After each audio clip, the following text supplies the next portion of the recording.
Huwag mong isipin na dahil binayaran mo ang utang ko sa ospital, ay kasapi ka na sa pamilyang ito, Marikit.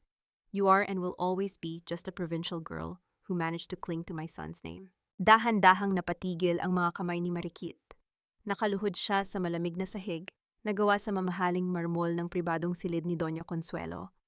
Hawak niya ang isang palanggana ng malamig-lamig ng tubig at isang puting tuwalya matapos niyasahin at linisin ang namamagang mga paa ng kanyang biyenan na kapapaling pa lamang mula sa banig ng karamdaman. Ang kanyang mga palad na magaspang mula sa walang tulog na mga gabing pag-e-empaking mga produkto para sa kanyang maliit na online business ay nanginginig sa basang tela. Sa tabi ng kama marahang nakapatong ang isang pirasong papel ang resibo ng Makati Medical Center na nagpapatunay na binayaran niya ang huling 500,000 piso upang tuluyang maipalabas ang biyenan. Iyon ang bawat sentimo ng kanyang naipon sa loob ng 5 taon, ang pangarap sana niyang pampagawa ng bahay ng kanyang may sakit na ina sa probinsya. Ang maligamgam na tubig sa palanggana ay tila naging yelo sa kanyang pakiramdam.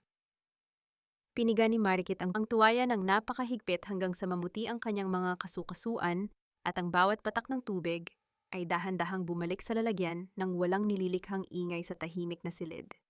May kung anong mapait na bara ang bumuhol sa kanyang lalamunan mainit at tila sumasakal sa kanyang hininga. Ang kanyang balat ay biglang naging manhid at ang kanyang sariling refleksyon sa malabong tubig ay tila isang estrangherong dahan-dahang nalulunod. Ganito ba talaga ang halaga ng isang pusong nagmahal at nagtiwala ng buong buo isang basahang dahan-dahang itatapon? Matapos gamitin sa pagpunas ng sarili nilang dumi, naiintindihan ko po, Mama. Bulong ni Marikit pilit na natatag ang kanyang boses kahit na ang bawat salita ay tila may kasamang bubog. Good, now stand up and fix yourself. Walang pakialam na utos ni Doña Consuelo habang tinitignan ang kanyang bagong gawang kuko. Pumunta ka na sa kusina at siguraduhin mong perpekto ang handaan para sa anibersaryo ng pagkamatay ng aking asawa.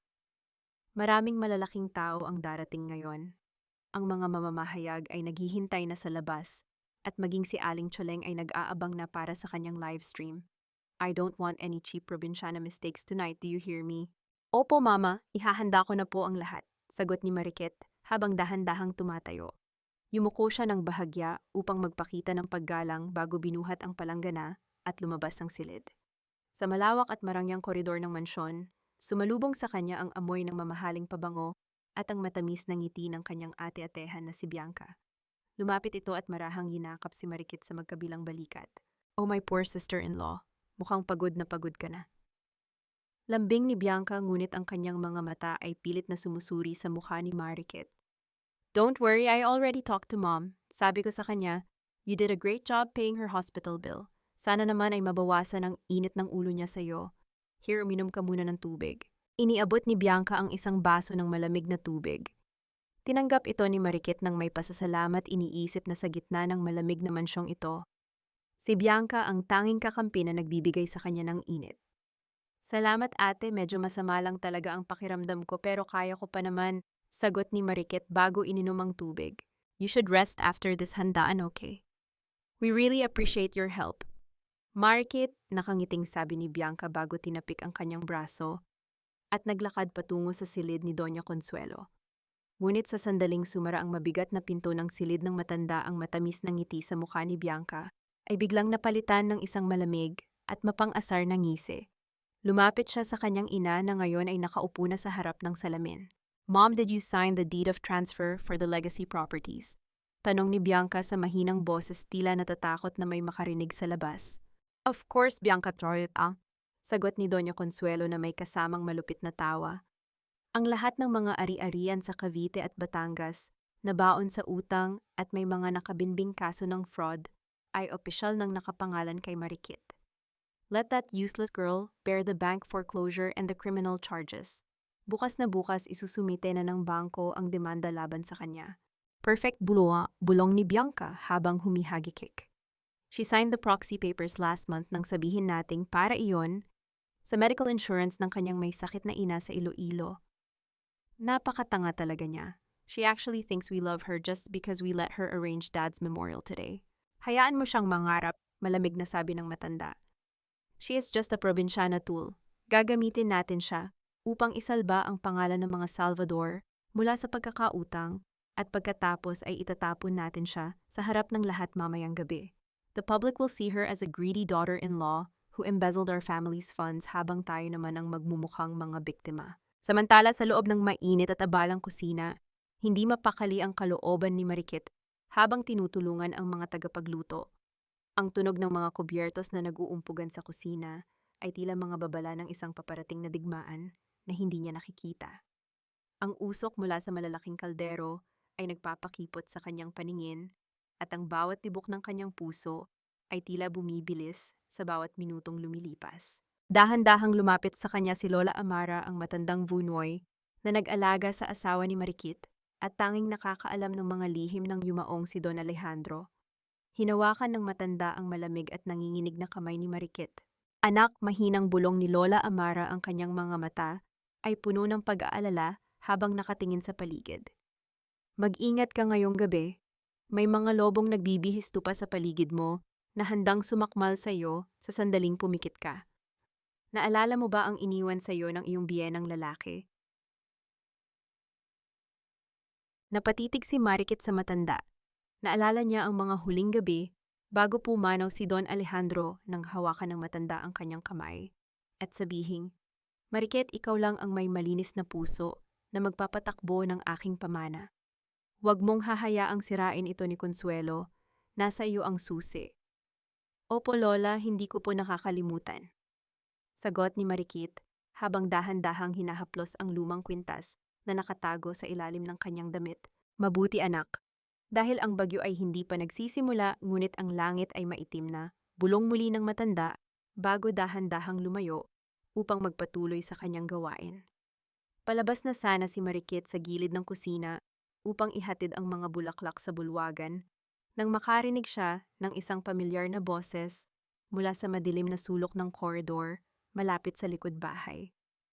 Si Bianca na may hawak na telepono ay may kausap na seryoso. "Yes, we are ready." Sabi ni Bianca sa kabilang linya, ang kanyang boses ay puno ng tiwala at walang bakas ng pag-aalinlangan. "Bukas ng umaga, freeze all her personal bank accounts. I want the police to arrest her right after our announcement tonight. Let her bear all the liabilities of the Salvador Legacy Estates." Walang-wala siyang magagawa kapag pumasok na ang kaso. Napatigil si Marikit sa paghakbang. Ang kanyang buong katawan ay nanigas na parang bato at ang mga bulaklak na kanyang hawak ay dahan-dahang nalagas sa sahig nang hindi niya namamalayan. Ang bawat salita ni Bianca ay tila isang kutsilyong paulit-ulit na sumasaksak sa kanyang dibdib. Pinupunit ang huling hibla ng tiwala at pagmamahal na mayroon siya para sa pamilyang ito. Ang kanyang puso ay nagsimulang tumambol ng napakabilis, bawat tibok ay tila sumasabog sa kanyang tenga habang ang katotohanan ay dahan-dahang nagpapakita ng kanyang malupit at madilim na mukha. Ang ingay ng tawanan at kalantog ng mga basong kristal mula sa Grand Ballroom ay tila isang malupit na biro para kay Marikit. Nakatayo siya sa gilid ng madilim na koridor, hawak ang kanyang nanginginig na mga kamay. Pilit na hinahanap ang huling natitirang lakas sa kanyang katawan. Alam niya ang naghihintay sa kanya sa loob ng bulwagang iyon, ngunit kailangan niyang humakbang. Para sa kanyang ina, para sa kanyang sariling dangal, hindi siya pwedeng tumakbo. Pagpasok niya sa bulwagan, ang liwanag ng mga gintong chandelier ay tila sumisilaw sa kanyang mga mata. Ang mga bisita na nakasuot ng mga mamahaling kasuotan ay masayang nag-uusap habang humihigop ng mamahaling champagne. Sa isang sulok nakatutok ang selpon ni Aling Choleng, ang kapitbahay na walang pinalalampas na tsismis, habang masiglang nagsasalita sa kanyang mga manonood sa social media tungkol sa karangyaan ng mga Salvador. Biglang tumahimik ang paligid nang umakyat si Doña Consuelo sa maliit na entablado sa harap, hawak ang isang mikropono. Ang kanyang muka ay tila isang rey ng handang magbigay ng hatol. Inayos niya ang kanyang mamahaling sutlang, kasuotan bago nagsalita ng may buong kapangyarihan. "Good evening, everyone. Tonight, as we honor the memory of my late husband, Alejandro, I must also perform a very important duty for our family's peace. Kailangan nating linisin ang ating tahanan mula sa mga taong walang ibang hangad, kundi ang manggatas ng yaman." Itinuro ni Doña Consuelo ang kanyang daliri kay Marikit, na nakatayo malapit sa pinto. Ang lahat ng mata ay dahan-dahang lumingon sa kanya, puno ng panghuhusga at bulong-bulungan. "Tignan ninyo ang babaeng iyan. She is Marikit, the provincial girl who managed to marry my son." Ngunit sa likod ng kanyang kunwaring kabaitan, She is nothing but a gold digger, a parasite who contributed nothing to this family but shame and greed. Marikit, you do not belong to our world. At mula sa gabing ito, you are officially stripped of your rights and kicked out of this family. Lumayas ka sa aking pamamahay. Ang bawat salita ng matanda ay tila isang maring talsik ng putik sa mukha ni Marikit. Nararamdaman niya ang init ng dugo na umakyat sa kanyang pisngi habang ang kamera ni Aling Choleng ay mabilis na humarap sa kanya upang kunin ang kanyang bawat reaksyon. Bago pa man makapagsalita si Marikit, lumapit si Bianca na may hawak na isang makapal na brown folder. Ang kanyang dating matamis na mukha ay wala nang bakas ng pagkakaibigan kundi purong panguuyam. Oh, Marikit, you wanted a piece of the Salvador cake, right? Mapangasar na bulong ni Bianca bago inihagis ang makapal na folder sa mismong paanan ni Marikit. Ang tunog ng folder na humampas sa makintab na marmol ay umaling-awngaw sa buong bulwagan na sinundan ng dahan-dahang pagkakalat ng mga dokumento sa sahig. These are the Cavite and Batangas estates. Patuloy ni Bianca habang nakataas ang kanyang kilay. Inilipat na namin sa pangalan mo ang mga ari-ariang iyan bilang bahagi ng iyong pamana.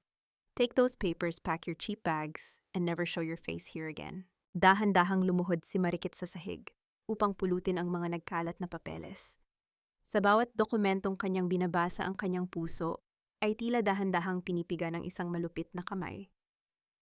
Ang mga ari-ariang ibinigay sa kanya ay hindi yaman yon, ay mga lupang may nakabinbing kaso ng luwa daw, bound sa utang sa bangko, na umabot sa 80 milyong piso, at may warrant of arrest na nakakabit sa sino mang may-ari nito.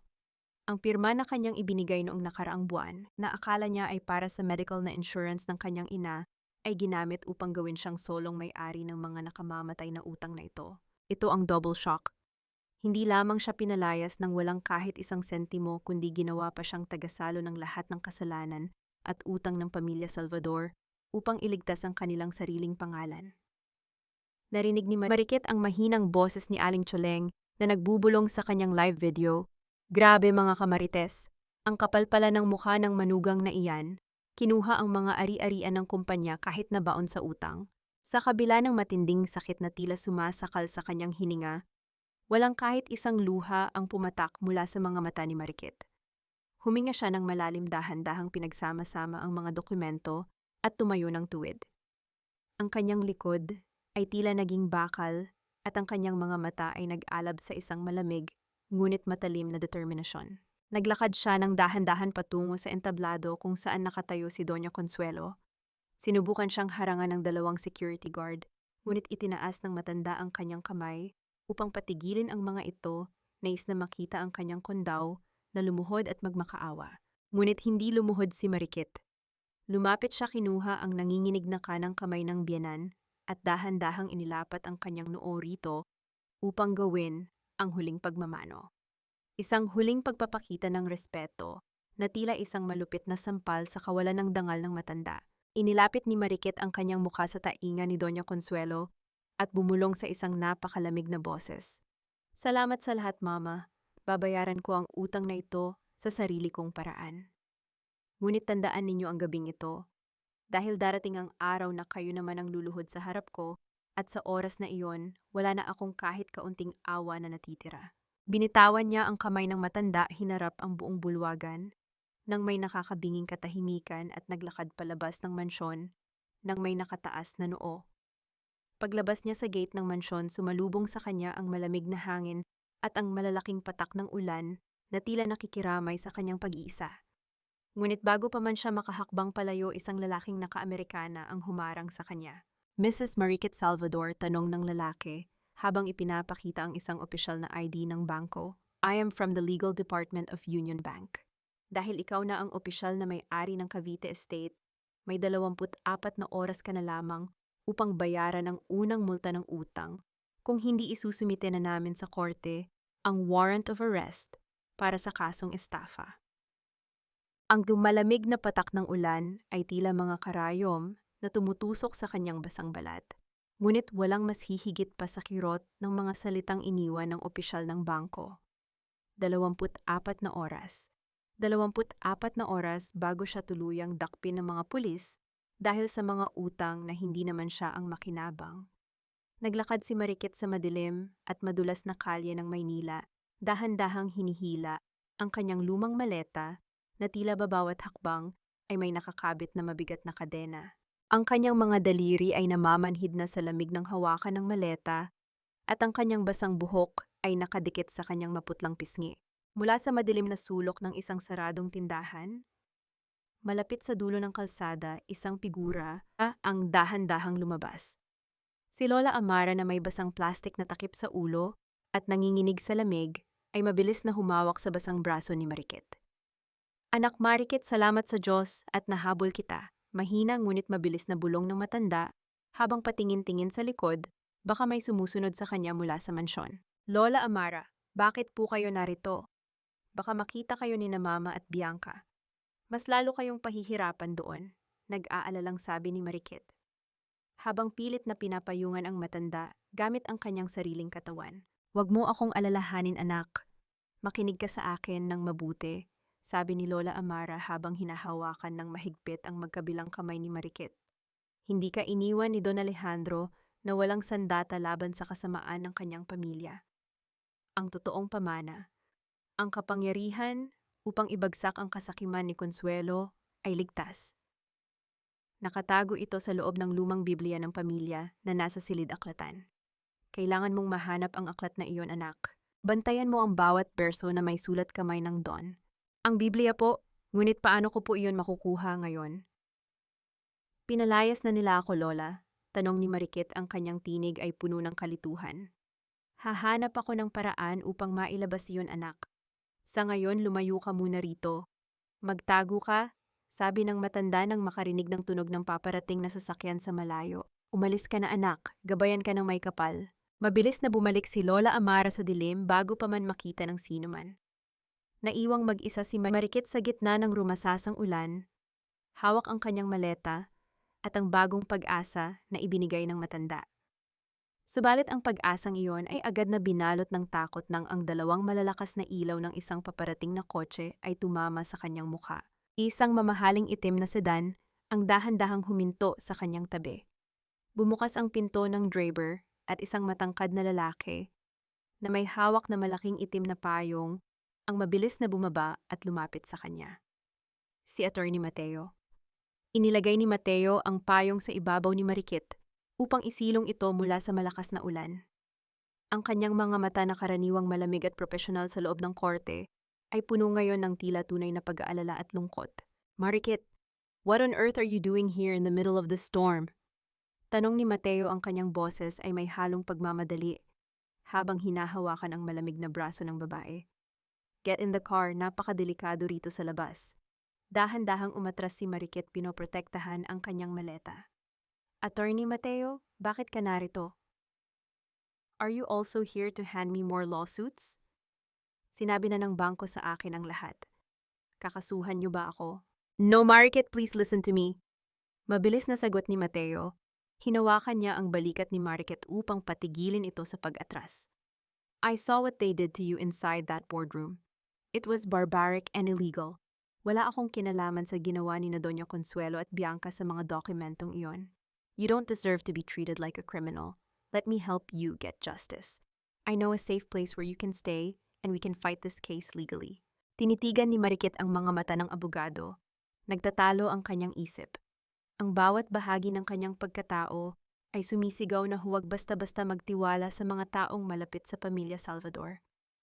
Ngunit nang maramdaman niya ang muling panginginig ng kanyang katawan, ang kawalan ng pera dahil sa pagkaka-freeze ng kanyang mga account at ang mukha ng kanyang may sakit na ina sa probinsya na umaasa sa kanya, alam niyang wala na siyang ibang pagpipilian.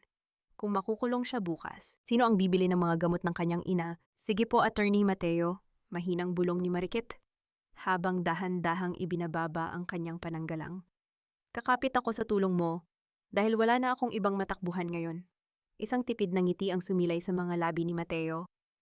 Kinuha niya ang mabigat na maleta ni Marikit at inilagay ito sa compartment bago niya pinagbuksan ng pinto ang babae upang makapasok sa mainit at tuyong loob ng kotse. Nang umandar ang sasakyan, binuksan ni Mateo ang heater upang matuyo ang basang damit ni Marikit. Sa ilalim ng mahinang liwanag ng dashboard, tumitig si Marikit sa labas ng bintana habang ang mga patak ng ulan ay mabilis na gumugulong pababa. Sa sobrang pagod ng kanyang katawan at isip, dahan-dahang napatikit ang kanyang mga mata at nahulog siya sa isang malalim ngunit magulong pagtulog. Nang mapansin ni Mateo na mahimbing na ang tulog ng babae sa kanyang tabi, dahan-dahang nawala ang mapagkalinga at malambot na ekspresyon sa kanyang mukha. Kinuha niya ang kanyang cellphone, pinindot ang isang numero at nagsalita sa isang napakahina ngunit malamig na tinig. Nakuha ko na siya. She's with me now. Magsisimula na ang huling laro para sa mga Salvador. Ang maliit na apartment na inihanda ni Mateo ay malinis ngunit may dalang kakaibang lamig. Ang tanging tunog na naririnig sa loob ay ang mahinang ugong ng lumang refrigerator sa sulok. Nagising si Marikit na nakabalot sa isang makapal na kumot sa ibabaw ng sofa. Sa maliit na lamesa sa kanyang tabi may nakalagay na isang tasang kape na malamig na at isang maikling sulat kamay mula kay Mateo. Stay here, Marikit. Pupunta ako sa bangko ngayon upang tingnan ang legalidad ng ginawa nila sa mga ari-arian mo. Do not go out. Mateo. Dahan-dahang umupo si Marikit, yakap ang kanyang sariling mga tuhod. Kinuha niya ang kanyang cellphone sa lamesa at binuksan ang kanyang mga social media account. Isang pamilyar na mukha ang agad na lumabas sa kanyang screen, si Aling Choleng na kasalukuyang nagla-live sa tapat ng mismong gate ng mansyon ng mga Salvador. Ayan nga mga kamarites, mga kapitbahay. Masiglang sigaw ni Aling Choleng sa harap ng kanyang camera habang itinuturo ang malaking gate. Kumpirmado po mula sa loob. Ang bait-baitan nating dote na si Marikit ay tumakas na kagabi sa gitna ng bagyo. Bitbit niya raw ang milyong-milyong pera ng kumpanya at iniwan ang kanyang biyanan na si Doña Consuelo na umiiyak sa ospital. Napakawalang utang na loob talaga. Kung nasaan ka man, Marikit, sumuko ka na. Ang mga comments sa ilalim ng live video ay mabilis na dumarami, bawat isa ay tila mga matatalas na palaso na bumaril sa dangal ni Marikit. Ang kapal ng mukha ng probinsyanang iyan, dapat dyan ikulong habang buhay. Akala mo kung sinong santa magnanakaw pala. Napasandal si Marikit sa sofa. Nakatitig sa screen habang ang kanyang hininga ay dahan-dahang bumibigat. Sa gitna ng kanyang pananahimik, biglang nagbago ang screen ng kanyang telepono. Isang tawag ang papasok. Si Bianca. Huminga muna ng malalim si Marikit bago pinindot ang sagot. Inilagay niya ito sa kanyang tainga ng walang sinasabing anuman. Oh my God, Marikit, are you okay? I've been calling you since last night. Ang boses ni Bianca sa kabilang linya ay puno ng tila totoong pag-aalala at takot. Napanood ko ang live ni Aling Choleng. I am so sorry, Marikit. I tried my best to stop Mom. Sinabi ko sa kanya na huwag munang magpatawag ng press conference, pero galit na galit talaga siya dahil sa mga utang ng kumpanya na nakapangalan sa iyo. Nakinig ng tahimik si Marikit, ang kanyang kamao ay unti-unting sumisikip sa ilalim ng kumot. Ate Bianca, bakit ninyo ginagawa ito sa akin? Alam mo ang katotohanan. Kayo ang naglipat ng mga utang na iyon sa akin nang walang kaalam-alam ko. Marikit, listen to me. Mabilis na sagot ni Bianca, may halong pagkainis sa kanyang boses, ngunit pilit na pinapanatili ang lambing. Under the law, those properties are legally yours now. You signed the insurance papers, right? I am just trying to protect our family's reputation, okay? Pero gusto ko pa rin namang tulungan ka. Magtago ka muna. Huwag kang makikipag-usap sa pulis habang hindi ko pa naaayos ang mga abogado natin. Habang nagsasalita si Bianca, isang maikling tunog ng mensahe ang pumasok sa telepono ni Marikit. Isang abiso mula sa kanyang bangko. Dahan-dahan niya sang binaba ang tawag upang basahin ang mensahe. Your savings account ending in 4092 has been temporarily frozen due to a pending corporate legal investigation. Agad niyang tinignan ang kanyang isa pang bank account, ang account kung saan nakalagay ang kanyang maliit na kita mula sa online selling. Parehong mensahe ang nakasulat. Frozen. Ang lahat ng kanyang pinaghirapang pera ay hindi na niya maaaring hawakan. Ipinatong muli ni Marikit ang telepono sa kanyang tainga. Ang kanyang tinig ay naging kasing lamig ng yelo sa madaling araw. Ate Bianca, ipina-freeze mo rin ba ang mga personal kong bank account? Natahimik ang kabilang linya ng ilang segundo. Nang muling magsalita si Bianca, ang kanyang boses ay wala ng bakas ng tamis o pag-aalala. Ito ay puno ng purong lamig, katamaran at pang-uuyam. Oh, you noticed it so fast, Marikit. Natatawang sabi ni Bianca, ang kanyang tinig ay tila isang laso na dahan-dahang gumagapang. Well, what do you expect, standard corporate procedure, darling? Mahirap na baka gamitin mo pa ang maliit mong pera para tumakas pabalik sa probinsya mo. Be realistic, Marikit. You are just a nobody from Iloilo. You don't have the power, the connection, or the money to fight us. Manatili ka na lang sa kung saan ka nararapat, sa putik. Bago pa man makasagot si Marikit, pinatayan na siya ng telepono ni Bianca. Naiwang nakatitig si Marikit sa kawalan. Wala siyang pera, walang pagkain, at ang kanyang pangalan ay tuluyan ng sinira sa harap ng milyong-milyong tao. Ang pamilyang itinuring niyang sarili ay unti-unting kumuha ng lahat ng mayroon siya upang iligtas ang kanilang mga sarili. Ang kanyang puso ay tila isang tuyong dahon na dahan-dahang tinutupok ng apoy ng galit. Ang mahina at matiising Marikit ay dahan-dahang namamatay sa loob ng silid na iyon. Tumingin siya sa lumang maleta na nasa sulok ng apartment kung saan nakalagay ang lumang Biblia ni Don Alejandro na dinala ni Mateo kagabi. Biglang umilaw muli ang kanyang telepono. Isang bagong mensahe mula sa caregiver ng kanyang ina sa Iloilo ang pumasok. Ma'am Marikit, pasensya na po sa istorbo. Isinugod po muli ang nanay ninyo sa ospital dahil sumuka ng dugo. Kailangan po nating bayaran ang deposito para sa kanyang bagong gamot ngayon din. Ang mensahe tungkol sa paglala ng sakit ng kanyang ina ay tila isang malakas na hampas na tuluyang nagpatigil sa takbo ng mundo ni Marikit. Walang pera, walang kakampi. Nararamdaman niya ang malamig na pawis na gumagapang sa kanyang likod habang mabilis na pinipindot ang numero ng caregiver ng kanyang ina sa Iloilo. Pagkatapos ng ilang mahahabang segundo, sumagot ang isang mahina at umuubong boses sa kabilang linya. Ang kanyang nanay Rosa. Hello Marikit, anak. Okay lang ako rito. Huwag kang mag-alala. Mahina at nanginginig ang boses ng kanyang ina, ngunit pilit nitong pinasasigla upang hindi maramdaman ng anak ang kanyang dusa. Si Nene lang naman ang masyadong madaling matakot. Normal lang naman itong ubo ko, anak. Nawawalan lang ako ng boses minsan. Kinagat ni Marikit ang kanyang sariling labi, ramdam ang lasa ng dugo upang mapigilan lamang ang kanyang hikbi na makawala. Ang mga luha ay mabilis at tahimik na gumulong sa kanyang maputlang pisngi.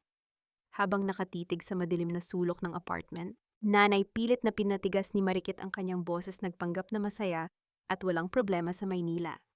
Maniwala ka po kay caregiver Nene, ma. Huwag mo nang isipin ang bayad sa ospital.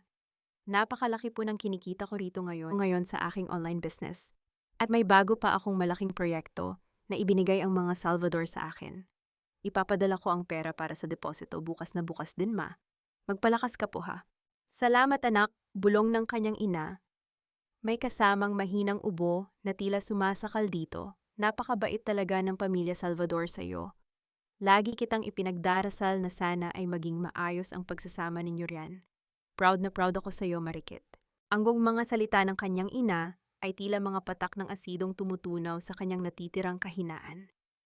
Matapos ang tawag, dahan-dahang napaluhod si Marikit sa malamig na sahig ng apartment, yakap-yakap ang kanyang sarili habang humihikbi sa dilim. Ang kabaitan ng kanyang ina at ang paniniwala nito na maayos ang lahat ay nagdulot sa kanya ng matinding sipayo. Napasandal siya sa sofa, hawak ang kanyang dibdib, na tila ba sasabog ito sa labis na sakit. Sa gitna ng kanyang pagluha, biglang nagbalik sa kanyang gunita ang mukha ng yumaong si Don Alejandro sa loob ng ICU. 2 taon na ang nakalilipas. Hawak ng matanda ang kanyang kamay, mahina, ngunit may matinding pakiusap sa mga mata nito. Marikit, anak, bulong noon ng matanda habang nakatitig sa kanya. Consuelo and Bianca, they only care about social status and greed. Sisirain nila ang lahat ng aking pinaghirapan. Tanging ikaw lang ang may malinis na puso na magpapatakbo ng aking pamana. I have set up a trust fund for you. Tutulungan ka ni Lola Amara na mahanap ang aking lumang Biblia. Please protect my legacy. Ang alaalang iyon ay tila isang apoy na biglang nagpasiklab sa kanyang nanlalamig na puso. Hindi siya maaaring sumuko.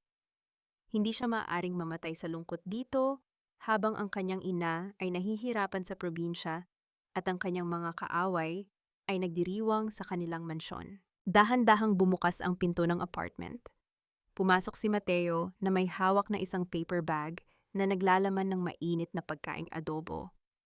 Nang makita niya si Marikit na nakaupo sa sahig sa ilalim ng mahinang liwanag ng buwan, mabilis niyang ibinaba ang pagkain at lumuhod sa tabi ng babae. Marikit, what happened? Hey, look at me. Nag-aalalang tanong ni Mateo habang dahan-dahang hinahawakan ang magkabilang balikat ni Marikit. Tumingala si Marikit, ang kanyang mga mata ay mapula at puno pa rin ng basang luha. Si nanay, isinugod muli sa ospital sa Iloilo. Sumuka siya ng dugo, Mateo. At wala akong maipadalang pera dahil ipina-freeze ni na Bianca ang mga account ko. Wala akong silbi. Hindi ko man lang mailigtas ang sarili kong ina. Napatitig si Mateo sa mukha ni Marikit. Sa isang saglit nagtalo ang kanyang isip. Ang kanyang layunin na gamitin ang babaeng ito para sa kanyang paghihiganti ay tila dahan-dahang natutunaw sa tuwing nakikita niya ang labis na kalinisan ng puso nito. Hinawakan niya ang malamig na kamay ni Marikit. Inilapat ang kanyang maiinit na palad upang bigyan ito ng lakas. Huwag kang umiyak, Marikit, malambot ngunit may buong paninindigan. Nasabi ni Mateo habang nakatitig sa kanyang mga mata. I will pay for your mother's hospital deposit tonight. Ililipat ko ang pera sa ospital sa Iloilo ngayon din. Sapat na ba ang 50,000 piso para sa ngayon? Napatitig si Marikit sa kanya, tila hindi makapaniwala sa narinig. Attorney Mateo, bakit mo ginagawa ito para sa akin? Malaking utang na loob ito. Huwag mo munang isipin ang utang na loob.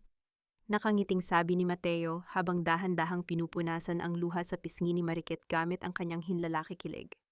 Just remember, Marikit, you are not alone in this fight anymore. I am here. Kakampi mo ako. Ang haplos ng kanyang kamay ay nagdala ng isang hindi may paliwanag na kapayapaan sa naguguluhong mundo ni Marikit. Naramdaman niya ang mabilis na tibok ng kanyang puso, hindi dahil sa takot, kundi dahil sa unang pagkakataon. May isang taong tumayo sa kanyang tabi upang protektahan siya. Tumayo si Marikit upang pumunta sa banyo at maghugas ng kanyang mukha. Naiwang mag-isa si Mateo sa kusina. Kinuha niya ang kanyang cellphone na nakapatong sa lamesa nang makita niyang umilaw ito dahil sa isang bagong mensahe mula sa kanyang private investigator. Attorney Mateo, Lola Amara is trying to find a way to meet Marikit at Quiapo Church. She has the family Bible. Ang halimuyak ng mga sariwang bulaklak ng sampagita at ang mainit na amoy ng natutunaw na kandila ay bumalot sa loob ng simbahan ng Quiapo. Sa gitna ng mahinang bulong ng mga debotong nakaluhod sa mga lumang kahoy na upuan, si Marikit ay tahimik na nakaupo sa isang madilim na sulok. May suot na simpleng belo upang itago ang kanyang mukha mula sa mga mapanuring mata ng publiko. Sa kanyang tabi dahan-dahang lumuhod si Lola Amara. Hawak ang isang rosaryo, ngunit ang kanyang mga kamay ay nanginginig sa takot at pananabik. Anak, huwag kang lilingon sa akin. Mahinang bulong ni Lola Amara habang patuloy na nakatingin sa dambana. Dahan-dahan niyang inilipat ang isang mabigat na bagay na nakabalot sa lumang kupas na tela sa tabi ni Marikit. Iyan ang lumang Biblia ni Don Alejandro. Matagal ko itong itinago sa ilalim ng aking higaan bago pa man kunin ng Diyos ang don. Niyakap ni Marikit ang balot na libro malapit sa kanyang dibdib. Nararamdaman ang bigat ng bawat lihim na nakatago rito. Lola, ano po ang meron sa aklat na ito? Paano po ito makakatulong sa atin? Sa loob ng aklat ng Isaya sa mga berso ng pag-asa, bulong muli ng matanda, ang kanyang boses ay nanginginig sa emosyon. May mga sulat kamay si Don Alejandro na naglalaman ng mga numero. Iyon ang access code sa Swiss Bank Trust account na naglalaman ng 51% ng mga share ng Salvador Group. Iyon ang tunay na kapangyarihang magpapatumba kay Consuelo at magbabalik ng dangal mo, anak. Napasinghap si Marikit, ang kanyang puso ay tumambol ng napakabilis. Swiss Bank, 51%, Lola, napakalaking bagay nito. Ngunit paano po kayo sumama na kayo sa amin ni Mateo, mapanganib ang manatili sa mansyon? Hindi maaari, anak. Mapapansin agad ni Consuelo ang aking pagkawala. Kailangan kong bumalik upang walang maghinala, sabi ni Lola Amara habang dahan-dahang tumatayo. Magtiwala ka kay Mateo, Marikit. Siya ang may matalinong isip na makakatulong sa iyo upang buksan ang pinto ng pamanang iyan. Ngunit habang dahan-dahang naglalakad palayo si Lola Amara, lumingon si Marikit sa paligid upang tiyaking walang nakakakita sa kanila. Doon niya napansin ang dalawang matatangkad na lalaking naka-jacket na may mga kahina-hinalang galaw malapit sa pintuan ng simbahan. Ang isa sa kanila ay may hawak na larawan sa kanyang cellphone at tinitignan ng bawat babaeng may belo. Ang mga tauhan ni Doña Consuelo. Lola, may mga sumusunod sa atin. Bulong ni Marikit sa kanyang sarili, ang takot ay biglang gumapang sa kanyang lalamunan. Bago pa man siya makagawa ng anumang kilos, isang matigas, ngunit mainit na kamay ang dahan-dahang humawak sa kanyang siko. Si Mateo. Nakatayo ito sa kanyang tabi, may suot na sombrero at nakatingin din sa dalawang lalaki sa pintuan. Huwag kang lilingon, Marikit. Stay calm pa. Bulong ni Mateo malapit sa kanyang tainga. Ang kanyang mainit na hininga ay nagdala ng agarang lakas sa nag-aalalang puso ng babae. Follow me, dito tayo sa may gilid ng altar, may daanan patungo sa likod ng simbahan. Mabilis ngunit mahinahon na inakay ni Mateo si Marikit sa gitna ng makapal na tao. Lumabas sila sa isang maliit na pinto na naghahantong sa isang makipot at basang eskinita sa likod ng kuyapo. Ang mabilis na tunog ng kanilang mga sapatos sa basang kalsada ay sumasabay sa mabibilis na tibok ng kanilang mga puso habang tinatahak ang dilim upang maiwasan ang mga tauhan ng biyanan. Are you okay? Nasaktan ka ba? Tanong ni Mateo nang marating nila ang kanyang kotse. Pinagbuksan niya ng pinto si Marikit habang ginagamit ang kanyang sariling katawan bilang pananggalang mula sa malakas na ulan. Okay lang ako, Mateo. Salamat sa Diyos. At narito ka. Hingal na sagot ni Marikit habang mabilis na pumasok sa loob ng sasakyan. Nang pumasok din si Mateo sa driver's seat, agad niyang pinaandar ang kotse palayo sa lugar na yon. Napahinga ng malalim si Marikit, yakap-yakap pa rin ang nakabalot na Biblia. Dahan-dahan niyang tinanggal ang kupas na tela upang titigan ang lumang katad na pabalat ng aklat ng kanyang yumaong biyanang lalaki. Binuksan ni Marikit ang unang pahina ng Biblia. Ngunit sa halip ng mga berso ng banal na kasulatan, ang kanyang makita ang kanyang mga mata ay napatitig sa isang particular na pahina sa bandang dulo na may tuyong bakas ng kulay tsokolating mantsa, bakas ng dugo na tila natuyo na sa mahabang panahon. At sa ilalim ng mantsang yon, may nakasulat na isang pamilyar na pangalan sa pamamagitan ng sulat kamay ni Don Alejandro Mateo. Ang katahimikan ng hating gabi sa loob ng maliit na apartment ay binasag lamang ng mahinang pagaspas ng mga pahina ng lumang Biblia. Sa ilalim ng madilaw at mainit na liwanag ng isang desk lamp, magkatabing nakaupo sina Marikit at Mateo. Nakakalat sa ibabaw ng lamesa ang mga piraso ng papel, mga panulat, at ang lumang Biblia ni Don Alejandro na nakabukas sa aklat ng Isayas. Tignan mo ito, Mateo, ken bulong ni Marikit habang dahan-dahang tinuturo ng kanyang hintuturo ang mga talata. May mga maliit na guhit ng lapis sa ilalim ng bawat particular na titik. Kung pagsasamahin natin ang mga ito, tila bumubuo sila ng isang mahabang serye ng mga letra at numero. Lumapit si Mateo sa tabi niya. Sobrang lapit ng lalaki kaya't naamoy ni Marikit ang mabangong amoy ng cedarwood mula sa katawan nito. Naramdaman niya ang init ng balat nito nang marahang sumalubong ang balikat nito sa kanya. Let me see, Marikit. Malambot ang boses ni Mateo, ang kanyang malalim na tinig ay tila isang mainit na haplos sa gitna ng malamig na gabi.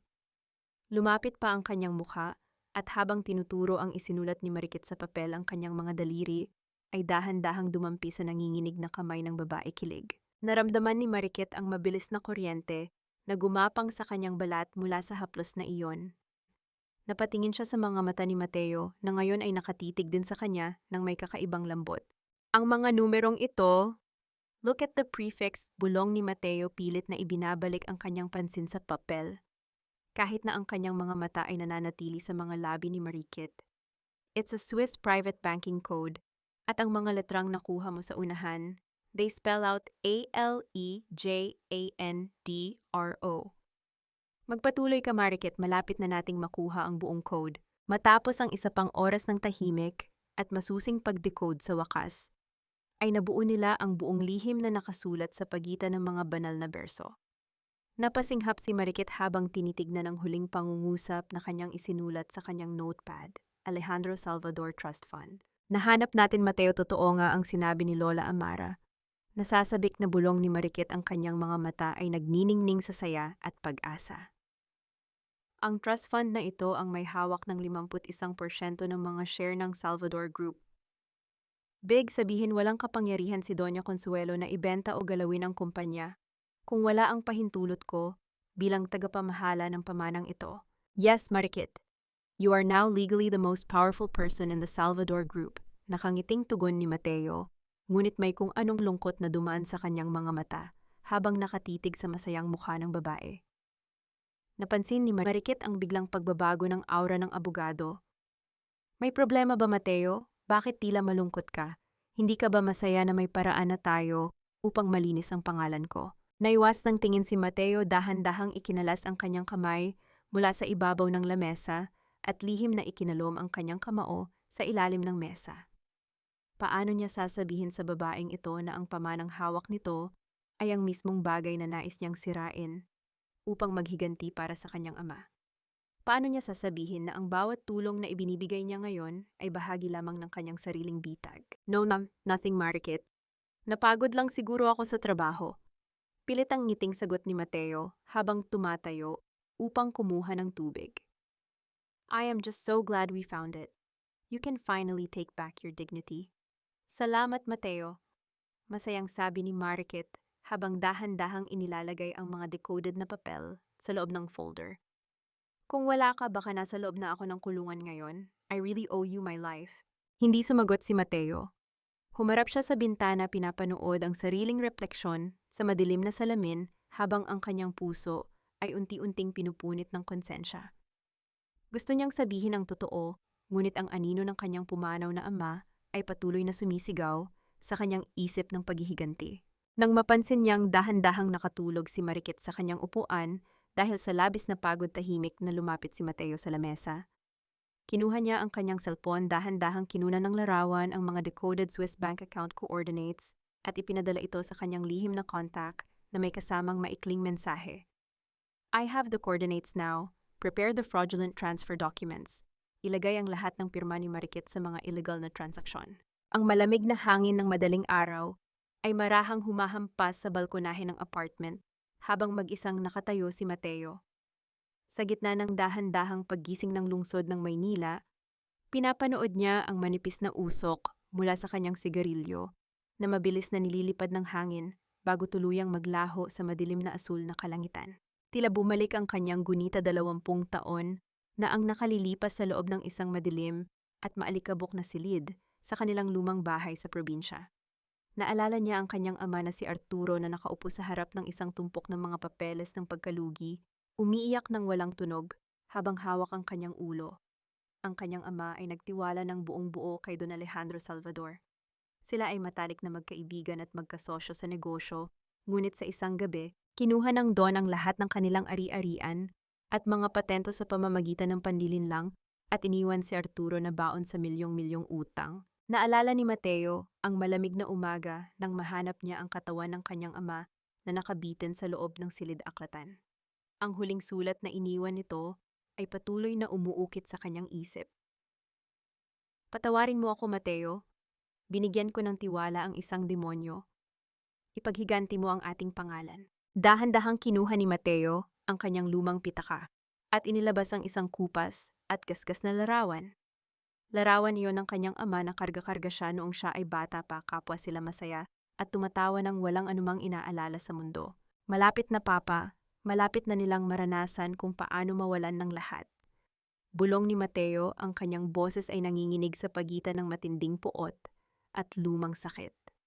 I will burn their name, their wealth, and their pride. Magbabayad ang bawat isa sa kanila sa lahat ng hininga na kinuha nila sa atin. Dahan-dahan siyang lumingon at tumingin sa glass door ng balkonahe. Nakasara ang pinto ng silid ni Marikit.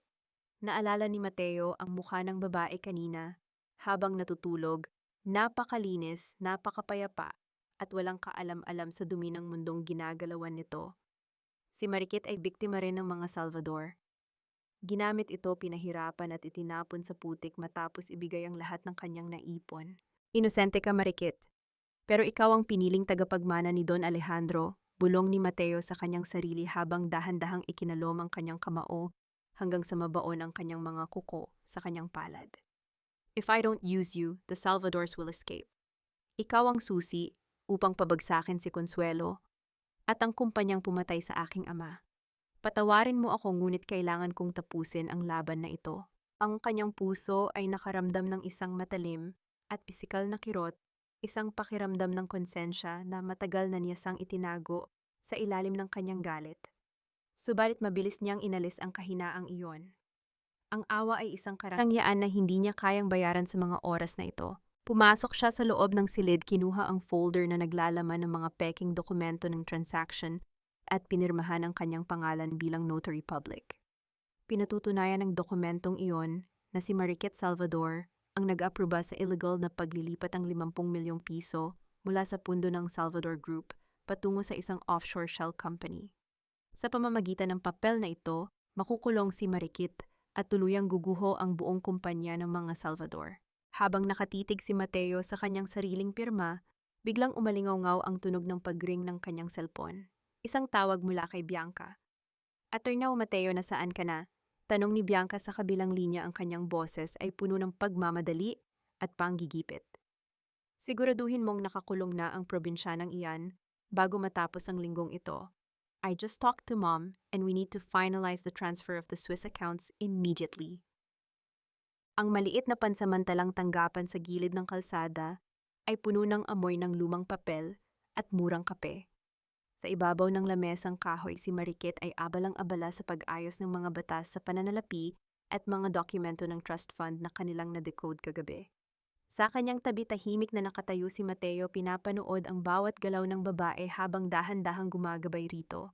"Mateo, tignan mo ito," sabi ni Marikit habang ginagamit ang pulang highlighter sa isang particular na section ng dokumento. Ayon sa bylaws ng kumpanya, hindi maaaring magbenta ng anumang ari-arian o kumuha ng pautang si Doña Consuelo nang walang pahintulot mula sa may hawak ng 51% ng mga share.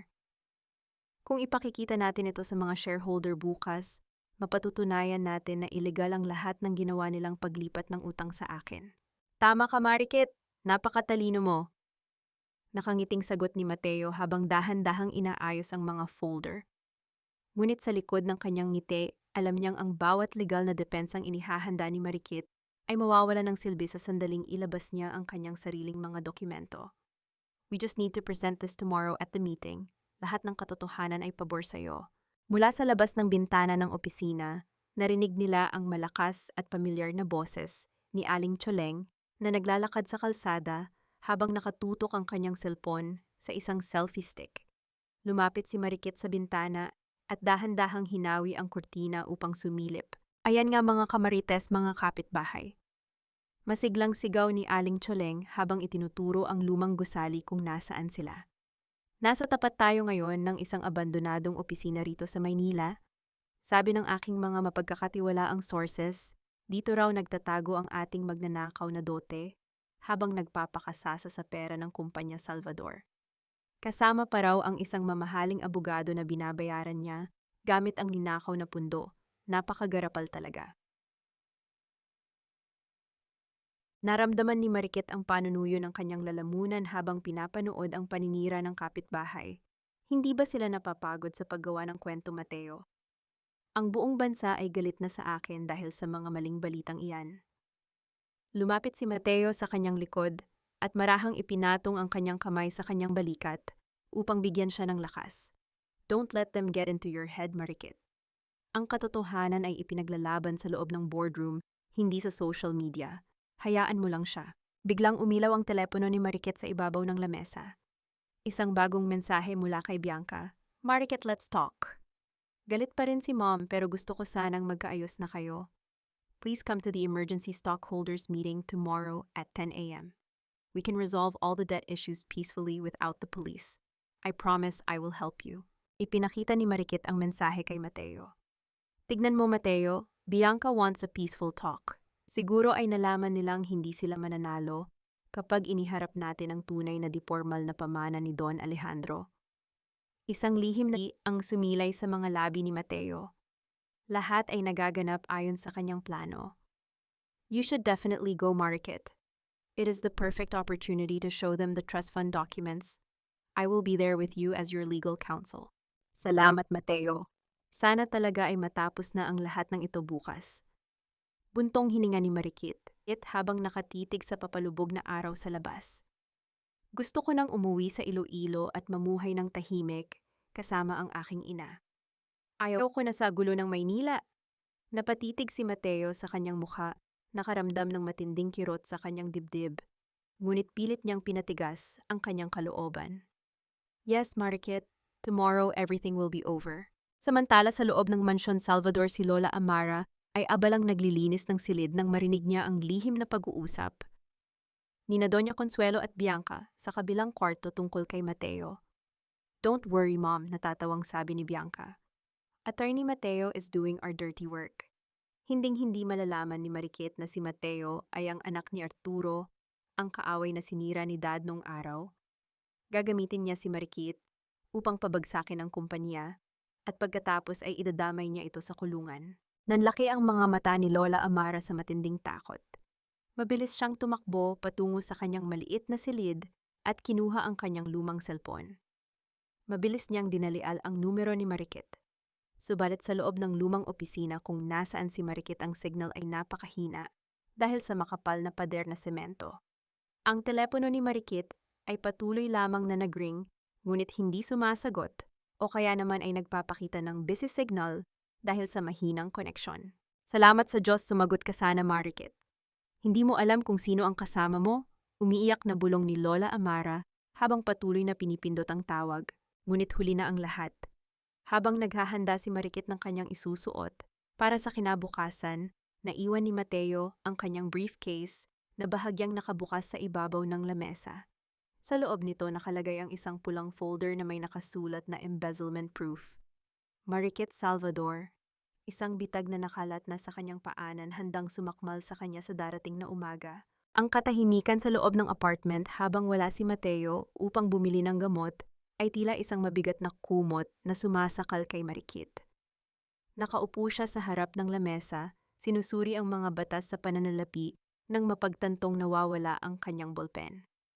Lumingon siya sa paligid at nakita ang itim na leather briefcase ni Mateo na bahagyang nakabukas sa ibabaw ng sofa.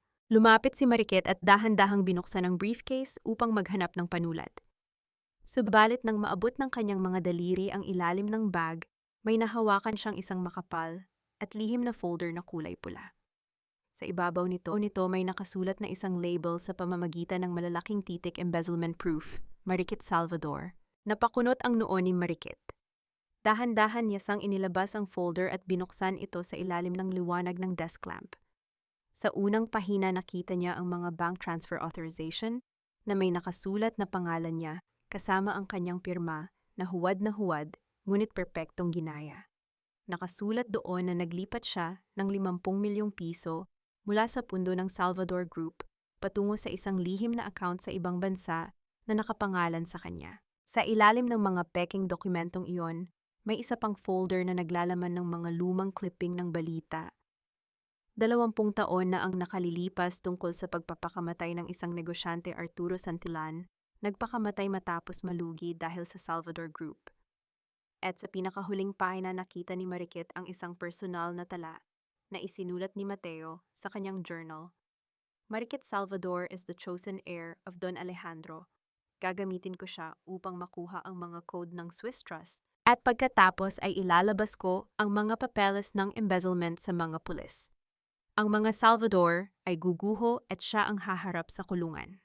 Ang kanyang puso ay tila isang kristal na bumagsak sa semento at nadurog sa milyong-milyong piraso. Naramdaman ni Marikit ang matinding panlalamig ng kanyang buong katawan at ang kanyang hininga ay biglang napatigil. Napaupo siya sa sahigyakap ang folder habang ang bawat alaala ng kabaitan at pag-aalaga ni Mateo ay mabilis na nagdaan sa kanyang isip. Ang mainit na haplos ng kamay ni Mateo kagabi, ang mga salita nitong, "You are not alone, kakampi mo ako." Lahat ng iyon ay isang malupit na kasinungalingan. Ginamit lamang siya nito bilang pain. Ang lalaking inalayan niya ng kanyang bagong tiwala at dahan-dahang minamahal ay ang mismong tao na naghahanda ng kanyang bitay upang mabulok siya sa kulungan. Isang tahimik at walang boses na pagluha ang kumawala sa mga labi ni Marikit. Kinagat niya ang kanyang sariling kamay upang mapigilan lamang ang kanyang sarili na sumigaw sa matinding sakit at pagkabigo. Ang sakit ng pagtataksil na ito ay mas matindi pa kaysa sa ginawa ng pamilya Salvador. Ngunit sa gitna ng kanyang tahimik na pagluha, may kung anong malamig na lakas ang biglang gumising sa kanyang kalooban. Ang matinding sifhayo ay dahan-dahang napalitan ng isang matigas at walang takot na determinasyon. Tiningnan niya ang larawan ng ama ni Mateo at pagkatapos ay ang mga peking papeles. Hindi ako magiging biktima muli. Bulong ni Marikit sa kanyang sarili, ang kanyang boses ay wala ng bakas ng kahinaan. You want to play a game, Attorney Mateo? Then let's play. Ipakikita ko sa iyo kung paano maglaro ang isang probinsyanang itinapon ninyo sa putik. Mabilis at maingat na ibinalik ni Marikit ang lahat ng mga dokumento sa folder sa eksaktong pagkakaayos nito. Ibinaba niya ang briefcase sa sofa at dahan-dahang pumunta sa banyo. Hinugasan niya ang kanyang mukha, pinunasan ang kanyang mga luha, at naglagay ng kaunting kolorete upang itago ang kanyang kapaguran. Isinuot niya ang pulang kwintas na ibinigay ni Don Alejandro at umupo muli sa lamesa mukhang kalmado at walang anumang problema. Nang bumukas ang pinto ng apartment, pumasok si Mateo na may hawak na maliit na paper bag ng gamot. Nakita niya si Marikit na nakaupo at sumusuri sa mga papeles at agad na sumilay ang isang mainit na ngiti sa kanyang mukha. "Hey, I got you some vitamins and hot tea," malambot ang boses ni Mateo habang inilalapag ang pagkain sa lamesa. "How are you feeling? Mas mabuti na ba ang pakiramdam mo para sa bukas?" Dahan-dahang lumingon si Marikit. Tinitigan niya ang mga mata ng lalaking nagtaksil sa kanya habang ang kanyang mga labi ay dahan-dahang bumuo ng isang napakatamis. Ngunit misteryosong ngiti isang ngiti na nagtatago ng naglalagablab na apoy ng digmaan sa kanyang kaluluwa. "I am feeling very good, Mateo." Mas lalong naging malinaw sa akin ang lahat. Malambot ang boses ni Marikit habang dahan-dahang tumatayo at lumalapit sa lalaki. "I am absolutely ready for tomorrow's meeting. Handa ka na rin ba, Batan?" Ang katahimikan sa loob ng sasakyan habang tinatahak ang daan patungo sa Salvador Corporate Center ay tila isang makapal na pader na naghihiwalay kay Marikit at Mateo. Ang umaga ay kulay abo at ang ulan kagabi ay nag-iwan ng basang kalsada na kumikinang sa ilalim ng mahinang sikat ng araw. Walang nagsasalita. Ang tanging tunog sa loob ay ang mahinang ugong ng aircon ng kotse. Bago pa man sila umalis sa apartment kanina, habang naghuhugas ng kamay si Mateo, sa banyo ginawa na ni Marikit ang kanyang unang hakbang. Dahan-dahan niya sang binuksan ang briefcase ng abogado at pinalitan ang pulang USB drive na naglalaman ng mga pekeng papeles ng embezzlement. Inilagay niya ang isang itim na USB drive na naglalaman ng original na audit report ng kumpanya na nagpapatunay sa mga illegal na transaction ni Doña Consuelo at Bianca, kasama ang isang lihim na audio recording na naglalaman ng pakikipag-usap ni Mateo sa kanyang investigator tungkol sa pag-frame sa kanya. Nakasandal si Marikit sa upuan ng kotse, yakap ang kanyang bag kung saan ligtas na nakatago ang original na trust fund documents ni Don Alejandro. Nilingon siya ni Mateo habang nagmamaneho. Nakaramdam siya ng kakaibang bigat sa hangin na hindi niya maipaliwanag. "Are you nervous, Marikit? Napakatahimik mo yata simula pa kanina." Dahan-dahang inabot ni Mateo ang kaliwang kamay ni Marikit upang hawakan ito. "Just trust me, okay? Everything is going according to plan. Pagkatapos ng pulong na ito, tapos na ang lahat ng problema mo sa mga Salvador. I will protect you." Tinitigan ni Marikit ang kamay ng lalaking nagtaksil sa kanya. Hindi niya ito binawi, ngunit hinayaan niya itong manatiling malamig at walang anumang buhay, isang malaking kaibahan sa init na naramdaman niya noong nakaraang gabi. "I trust the truth, Mateo." Sagot ni Marikit, ang kanyang boses ay napakakalmado, napakalinaw at may dalang kakaibang tapang. "At alam ko na ibibigay ng araw na ito kung ano ang nararapat para sa ating lahat. Walang sino man ang makakatakas sa kanilang mga kasalanan." Napatitig si Mateo sa kanya ng ilang segundo. Nakaramdam siya ng isang malamig na kilabot sa kanyang likod. Ang kamay ni Marikit ay kasing lamig ng yelo at ang kanyang mga mata ay walang bakasang takot o pag-aalangan. Gusto niyang magtanong, ngunit binaliwala niya ang kanyang kutob. Inisip niya na baka dala lamang ito ng nerbiyos ng isang simpleng probinsyana bago harapin ang malaking kumpanya. Huminto ang sasakyan sa tapat ng nagtataasang glass building ng Salvador Corporate Center. Sa labas ng lobby, nagkakagulo ang mga reporter, cameraman at mga usisero. Sa gitna ng kaguluhan, naroroon si Aling Choleng na may hawak na selfie stick, sumisigaw sa kanyang livestream habang papalapit sa kotse. "Ayan na nga mga kamarites. Dumating na ang ating paboritong dote kasama ang kanyang gwapong abogado." Sigaw ni Aling Choleng sa kanyang camera. "Tignan natin kung paano niya haharapin ang mga kaso laban sa kanya ngayon." Bumaba si Mateo at mabilis na pinagbuksan ng pinto si Marikit. Ginamit niya ang kanyang sariling katawan upang protektahan ang babae mula sa mga kumikislap na flash ng camera at sa mga nagtatanong na mamamahayag habang naglalakad sila papasok sa lobby. Sumakay sila sa elevator patungo sa penthouse kung nasaan ang boardroom. Habang umaakyat ang elevator, tiningnan ni Marikit ang kanyang sariling refleksyon sa salamin. Suot niya ang isang eleganteng puting damit at ang pulang kwintas ni Don Alejandro ay kumikinang sa kanyang leeg. Nang bumukas ang pinto ng elevator sa penthouse, sumalubong sa kanila si Bianca, na may kasamang dalawang opisyal ng pulisya. Isang mapang-asar na ngiti ang sumilay sa mukha ng kanyang ate-atehan. "Well, look who finally showed up to go to jail," masayang sabi ni Bianca habang nakatingin kay Marikit. "Ihanda mo na ang mga kamay mo, Marikit, dahil hindi ka na makakalabas sa gusaling ito nang walang mga posas." Ang malawak na boardroom ng Salvador Group ay puno ng mabigat na tension habang ang bawat bulong ng mga shareholder ay tila mga huni ng mga buitreng nag-aabang sa kanilang biktima. Sa dulo ng mahabang lamesang mahogany nakaupo si Doña Consuelo na tila isang reyna sa kanyang trono, habang sa tabi nito ay nakatayo si Bianca na may hawak na makapal na folder. Sa likod ng silid ang mga mamamahayag ay abalang nag-aayos ng kanilang mga camera. At sa isang sulok ay patuloy na bumubulong si Aling Choleng sa kanyang livestream. Pagpasok ni Marikit kasama si Mateo at ang dalawang pulis na sumunod sa kanila, ang lahat ng mata ay dahan-dahang tumuon sa kanya. Tumingin si Doña Consuelo kay Marikit nang may matinding puot at pang-uuyam. "You finally decided to show up, Marikit." Malamig na sabi ni Doña Consuelo, ang kanyang tinig ay umalingaw-ngaw sa buong silid. "Akala ko ay tuluyan mo nang tinakbuhan ang mga kasalanang ginawa mo sa pamilyang ito." Bago pa man makasagot si Marikit, humakbang si Bianca patungo sa harap ng projector at marahas na inilapag ang mga papeles sa lamesa. "Mga minamahal kong shareholder at mga miyembro ng board." Panimula ni Bianca, ang kanyang boses ay puno ng peking lungkot at galit. "Ipinatawag namin ang emergency meeting na ito dahil sa isang malaking krisis sa pananalapi.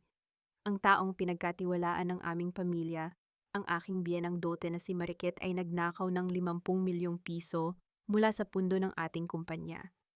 Ginamit niya ang kanyang posisyon upang ilipat ang pera sa isang offshore account sa Cayman Islands." Ibinato ni Bianca ang mga bank transfer slips sa tapat ni Marikit. "Ninakaw mo ang pundo ng kumpanya para sa sarili mo, Marikit. Ginamit mo ang pangalan ng mga Salvador upang magpayaman habang naghihirap ang aming pamilya dahil sa mga utang. You are a thief." Ang mga shareholder ay nagsimulang magbulungan ng may matinding galit. Napakasama ng babaeng iyan, dapat sa kanya ay mabulok sa kulungan. Dinala ni Doña Consuelo ang kanyang palad sa ibabaw ng lamesa upang patigilin ang bulungan bago tumingin sa mga pulis. "Officers, arrest her now. I will not let this provincial gold digger ruin our family's name any further." Ipakulong ang babaeng iyan. Humakbang ang dalawang pulis patungo kay Marikit. Ang malamig na tunog ng bakal na posas na inilabas ng isa sa kanila ay nagdala ng matinding pananahimik sa buong silid. Sa sandaling iyon, tumayo si Mateo mula sa tabi ni Marikit. Tumingin siya sa babae nang may tila malungkot ngunit kalkuladong ekspresyon. "Marikit, the evidence Bianca presented is too heavy.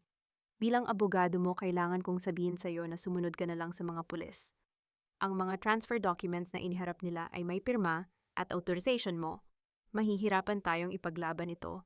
Inisip ni Mateo na ito na ang huling hininga ni Marikit, ang sandali kung saan tuluyan na siyang mahuhulog sa kanyang bitag, habang ang mga Salvador naman ay magdiriwang sa kanilang akalang tagumpay. Subalit sa kabila ng dumi ng paratang ng mga pulis na nasa kanyang harap at ng pagtataksil ng abogadong kanyang pinagkatiwalaan, walang kahit isang bakas ng takot o luha sa mukha ni Marikit. Dahan-dahan niya sang inilayo ang kanyang mga kamay mula sa papalapit na mga pulis at tumayo ng tuwid. Ang kanyang likod ay tila naging bakal at ang kanyang mga mata ay dahan-dahang gumapang mula kay Doña Consuelo kay Bianca at sa huli ay kay Mateo. Ang talas at lamig ng kanyang tingin ay nagdulot ng biglang paghinto ng tibok ng puso ng abogado. "Bago ninyo ako arestuhin," panimula ni Marikit, ang kanyang boses ay napakakalmado ngunit may dalang matinding kapangyarihan na pumuno sa bawat sulok ng boardroom. "Tignan muna natin kung sino ang tunay na nagmamay-ari ng silid na ito." Humarap si Marikit sa mga pulis at sa mga shareholder bago itinuro ang malaking screen sa likod ni Doña Consuelo. "Dahil ang mga papeles na hawak ninyo ay hindi lamang peke, kundi ang simula ng inyong sariling pagbagsak." Ang pinto ng boardroom ay dahan-dahang bumukas At ang lahat ay napatitig sa pagpasok ni Lola Amara na may hawak na lumang Biblia ng pamilya Salvador. Kasabay niya ang isang matangkad na dayuhan na naka-Amerikana hawak ang isang gintong folder ng Swiss bank. Amara, what is the meaning of this? Bakit mo dinala ang mga basurang iyan dito? Sigaw ni Doña Consuelo habang dahan-dahang tumatayo mula sa kanyang upuan. Galit na galit. Security, throw them out of my building. Subalit humakbang ang dayuhan patungo sa harap ng lamesa at binuksan ang kanyang gintong folder. Ang kanyang boses ay malalim at may buong autoridad. Pardon me, ladies and gentlemen, panimula ng dayuhan sa wikang Ingles.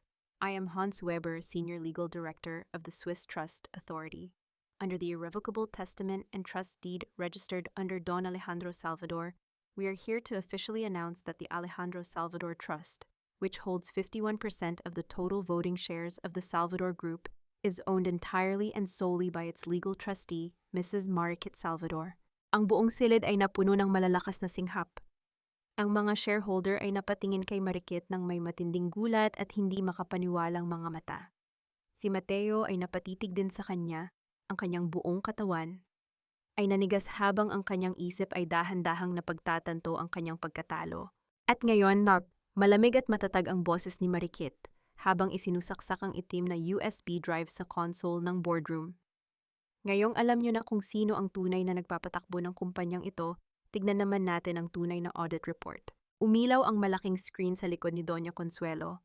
Ngunit hindi ang offshore account ni Mariquit ang lumabas, kundi ang detalyadong listahan ng mga transaksyon ni Doña Consuelo at Bianca Salvador. Malinaw na nakasulat doon na ang 50 milyong piso na pundo ng kumpanya ay inilipat ni Bianca upang bayaran ang kanyang sariling mga utang sa casino sa Macau at Manila. As you can see, patuloy ni Mariquit habang nakatitig ng matalim kay Bianca. Ang perang sinasabi mong ninakaw ko ay ikaw mismo ang naglipat noong nakaraang buwan para sa iyong personal na utang sa casino. At ang pirma ko na nakalagay sa inyong authorization paper, it was notary certified by Attorney Mateo nang wala ako ng isang malaking krimen sa ilalim ng batas. Ang mukha ni Doña Consuelo ay dahan-dahang nawala ng kulay, tila isang bangkay na nakatayo. Nanghihina ang kanyang mga tuhod at sa isang saglit dahan-dahan siyang napaluhod sa malamig na sahig ng boardroom habang nakahawak sa kanyang ulo. This is a lie. Fake documents yan. Sinisiraan mo kami dahil gusto mong makuha ang kumpanya. Hysterical na sigaw ni Doña Consuelo habang ang kanyang marangyang buhok ay nagulo at nawala ang lahat ng kanyang katayuan bilang reyna. Hindi totoo iyan, officers, arestuhin ninyo siya. Subalit ang dalawang opisyal ng pulisya na kanina ay naghihintay na arestuhin si Mariquit ay dahan-dahang humakbang patungo kay Bianca. Ma'am Bianca Salvador, you are under arrest for corporate fraud, falsification of documents, and embezzlement. Sabi ng pinunong pulis habang mabilis na inilalagay ang mga posas sa mga kamay ni Bianca. No, Mom, do something, Mateo, help me. Sigaw ni Bianca habang nanginginig sa takot, pilit na kumakawala sa hawak ng mga pulis. This is not my fault, si Mateo ang nag-ayos ng lahat ng dokumento, ngunit si Mateo ay hindi gumalaw. Nakatitig lamang siya kay Mariquit, ang kanyang puso ay dahan-dahang pinupunit ng matinding sakit at paghanga sa kung paano siya perpektong tinalo ng babaeng akala niya ay mahina at madaling gamitin. Humarap si Mariquit kay Mateo, ang kanyang mga mata ay walang kahit anong emosyon. Tumingin siya sa mga pulis at sinabi tungkol naman kay Attorney Mateo, I have another piece of evidence to present. Ang recording ng kanyang pakikipagsabuatan upang isabotahe ang kumpanya at i-frame ako. Ang katahimikan sa loob ng boardroom pagkatapos mailabas si Bianca ay tila isang malalim na hukay ng kawalan. Si Doña Consuelo ay nananatiling nakaluhod sa sahig, umiiyak ng walang tigil habang hawak ang laylayan ng kanyang marangyang kasuotan. Ngayon ang lahat ng mata ay nakatuon na lamang sa pagitan ni Mariquit at Mateo. Nakatayo si Mateo sa kanyang pwesto. Pilit na pinatitigas ang kanyang mukha, kahit na ang kanyang puso ay mabilis na tumatambol sa kaba. Mariquit, alam mo pala ang lahat. Pinalitan mo ang USB drive sa bag ko. Tinitigan siya ni Mariquit, ang kanyang mga mata ay hindi nagpapakita ng galit kundi ng isang napakalalim na lungkot na tila sumusugat sa kaluluwa ng abogado. Nagtitiwala ako sa iyo, Mateo. Binigyan kita ng pagkakataon na baguhin ang isip mo, ngunit pinili mo pa ring dalhin ako sa kulungang ito para sa kasalanang hindi ko naman ginawa. I had to do it. Pasigaw na sagot ni Mateo ang kanyang boses ay puno ng matagal na puot na ngayon ay tuluyan ng sumabog. Your father-in-law, Alejandro Salvador, destroyed my family. Siya ang pumatay sa ama ko dahil sa kasakiman niya sa negosyo. He is a murderer at ikaw ang pinili niyang tagapagmana ng kanyang dugong mamamatay tao. Kailangan kong pabagsakin ang lahat ng may kinalaman sa kanya. Sa halip na makipagtalo, dahan-dahang pinindot ni Marikit ang kanyang tablet. Isang pamilyar ngunit mahinang boses ang lumabas mula sa mga speaker ng boardroom. Boses iyon ng may sakit na si Don Alejandro bago ito tuluyang pumanaw. Mateo, aking anak. Bulong ng Don sa recording habang umuubo at nanginginig ang boses sa panghihina. Kung naririnig mo ang aking boses nangangahulugan, nawala na ako. Nais kong humingi ng tawad sa iyo at sa iyong ama na si Arturo. Ang nangyari sa kanya sa negosyo ay ang aking pinakamalaking kasalanan, ngunit hindi ko kailanman ninais na bawiin niya ang kanyang sariling buhay. Kaya bago ako mamatay, naglaan ako ng kalahati ng aking personal na yaman upang buuin ang isang restitution fund sa Swiss Bank sa ilalim ng pangalan mo. Patawarin mo ako, Mateo. Sana ay mahanap mo ang kapayapaan sa tulong ni Marikit. Ang mga papeles na hawak ni Mateo ay dahan-dahang nalagas mula sa kanyang mga nanginginig na kamay patungo sa lamesa. Ang kanyang buong buhay ang puot na nagpatakbo sa kanyang bawat hininga sa loob ng 20 taon ay nakabatay lamang sa isang malaking maling akala. Hindi pinatay o sinira ng Don ang kanyang ama, sa halip sinubukan nitong isalba ang kanyang pamilya bago pumanaw. No, hindi totoo yan. Nanginginig na bulong ni Mateo habang ang mga luha ay mabilis na pumatak mula sa kanyang mga mata. He was trying to trick me, to protect his family. It's real, Mateo, malambot ang boses ni Marikit habang humahakbang patungo sa kanya. Ang kinatawan ng Swiss Bank ay may hawak ng mga dokumento ng pondo mo ngayon. Mahal ka ni Don Alejandro tulad ng sarili niyang anak. Sinubukan niyang hugasan ang dugo ng nakaraan upang bigyan ka ng bagong simula. Gumuho ang buong mundo ni Mateo sa tapat ng katotohanang iniharap ni Marikit. Ang kanyang puso ay napuno ng matinding pagsisisi, kahihiyan at isang malalim na pag-ibig para sa babaeng binalak niyang sirain, ngunit ngayon ay siyang nagliligtas sa kanyang kaluluwa. Humarap si Mateo sa mga natitirang opisyal ng pulisya. Inilabas niya ang kanyang sariling laptop mula sa kanyang bag at iniabot ito sa kanila. Ako ang may kasalanan ng lahat.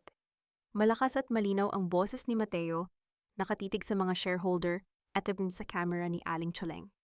I created all the forged embezzlement documents against Marikit Salvador. Sinubukan ko siyang i-frame dahil sa aking personal na paghihiganti. She is completely innocent. Arestuhin ninyo ako. Dahan-dahang lumapit ang mga pulis at inilagay ang mga posas sa mga kamay ni Mateo.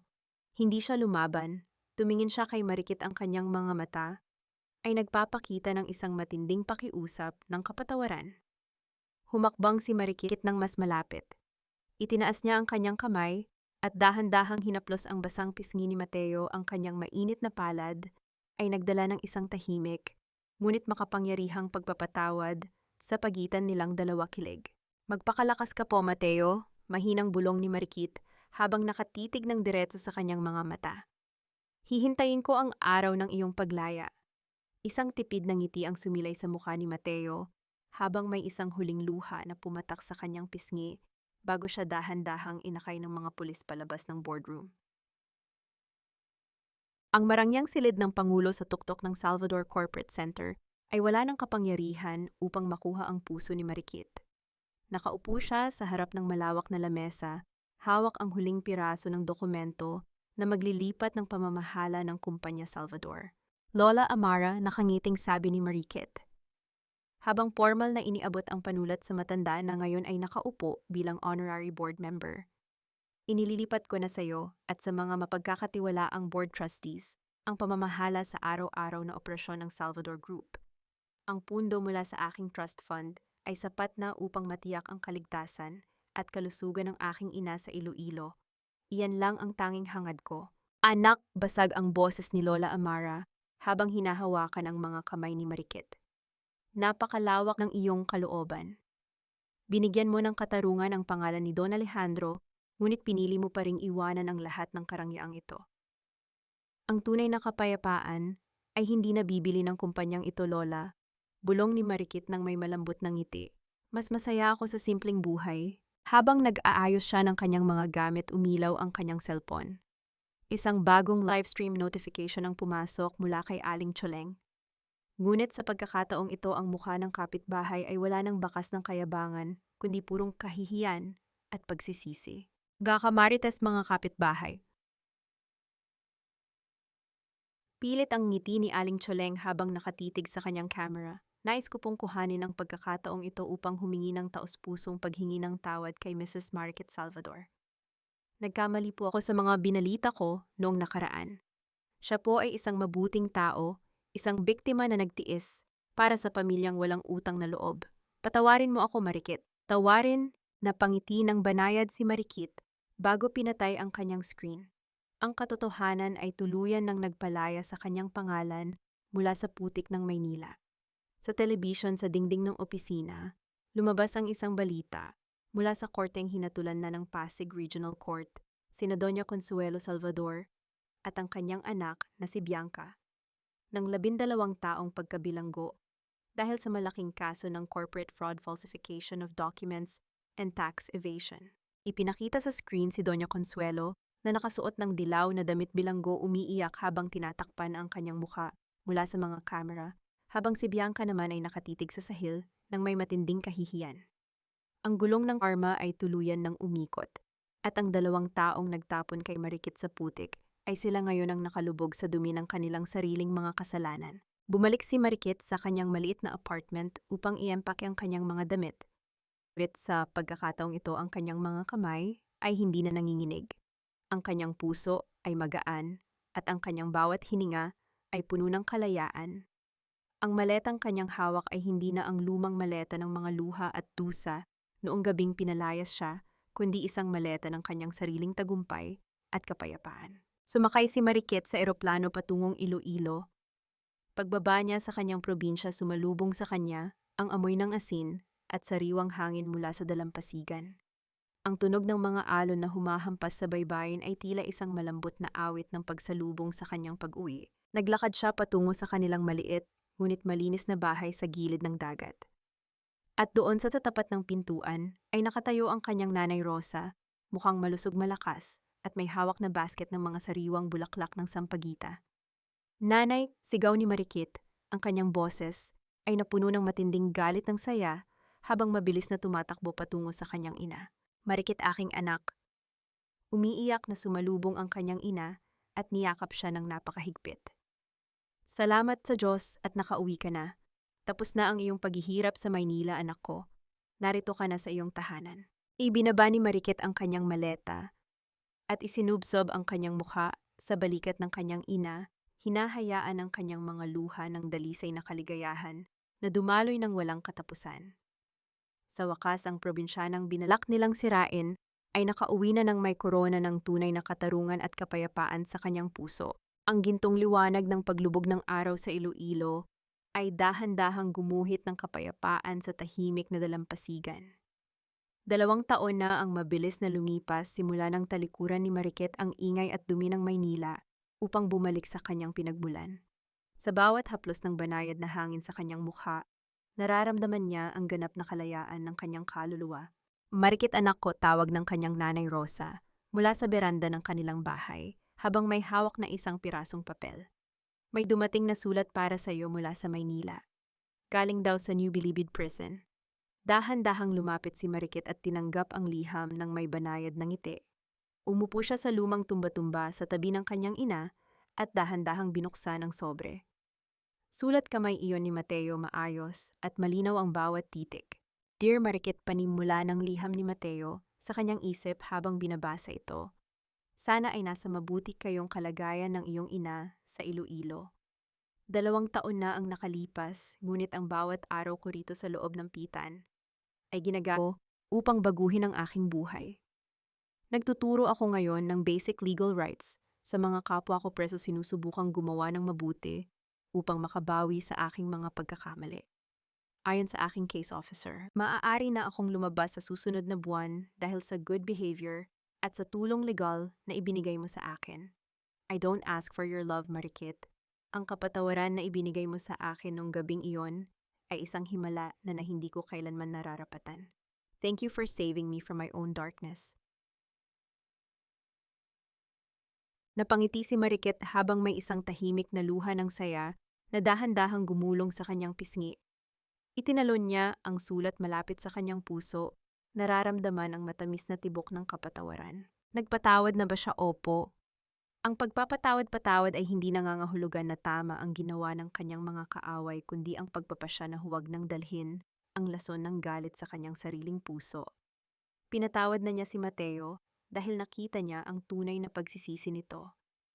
Maging sina Doña Consuelo at Bianca ay pinatawad na rin niya, hinahayaan ng batas na magtuwid sa kanila habang siya naman ay namumuhay ng walang dalang bigat. May kapayapaan na ba siya? Opo.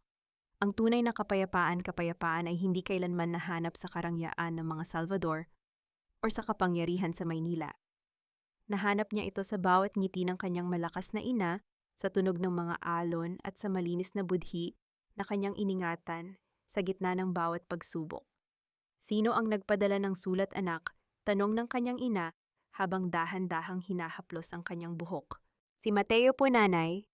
Nakangiting sagot ni Marikit habang inilalagay ang liham sa loob ng lumang Biblia ni Don Alejandro na nakapatong sa lamesa.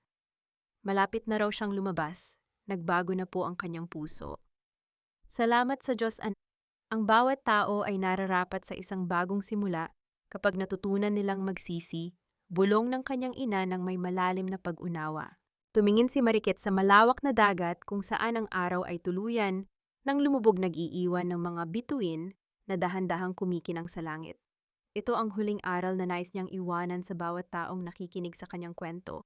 Ang buhay ay maaaring magbigay sa atin ng matitinding hampas ng pagtataksil at sakit, ngunit huwag nating hahayaan ang kasamaan ng iba na gawing bato ang ating mga puso. Ang katapatan, pagmamahal, at kapatawaran ang tanging tunay na korona na hinding-hindi makukuha ng sino man sa atin. May bagong bukas na naghihintay para sa atin, Mateo. Mahinang bulong ni Marikit sa hangin habang nakangiti, handang-handa na para sa pagdating ng bukas ng may buong pag-asa. Ang bawat patak ng alon sa dalampasigan ng Iloilo ay dahan-dahang nag-iwan ng kapayapaan, na tila ba tinatangay ng dagat ang bawat bakas ng sakit at luha mula sa Maynila. Ang kwento ni Marikit ay natapos sa isang tahimik na ngiti sa ilalim ng dapit hapon. Mga mahal kong tagapakinig, aking mga kapatid at kaibigan, nakasama ko sa bawat tibok ng kwentong ito, maraming salamat sa inyong walang sawang pagtitiwala at pagsubaybay hanggang sa huling yugto ng ating paglalakbay. Habang isinusulat ko ang kwentong ito, hindi ko mapigilang mapaluha nang marating ko ang tagpong natuklasan ni Marikit, ang lihim na folder sa briefcase ni Mateo. Ang sakit ng pagtataksil mula sa taong nagbigay sa iyo ng bagong pag-asa ay tila isang kutsilyong sumaksak sa aking sariling dibdib. Ang kwentong ito ay hango sa mga totoong karanasan ng mga kababaihan sa ating lipunan. Mga tahimik na lumalaban, nagtitiis para sa pamilya, ngunit nagtataglay ng hindi matitinag na dangal. Tulad ng lumang Biblia ni Don Alejandro, kung minsan ang ating buhay ay nababalot ng tinanang natuyong dugo at mga pahinang dusa. Ngunit sa loob ng mga kupas at sugatang pahinang iyon, may nakatagong ginto, ang ating tunay na halaga at ang kapangyarihan upang ibangon ang ating sarili. Kung kayo ang nasa kalagayan ni Marikit, magagawa niyo rin bang patawarin si Mateo pagkatapos ng lahat ng kanyang pagtataksil? Karapat-dapat nga ba si Mateo sa isang bagong simula? Habang pinakikinggan ninyo ang aking boses, nasaan po kayo ngayon? Marahil ay nagluluto kayo ng hapunan para sa pamilya, nagtutupi ng mga damit, o nagpapahinga matapos ang isang mahabang araw ng pagtatrabaho. Nais kong maging kaibigan ninyo na handang makinig.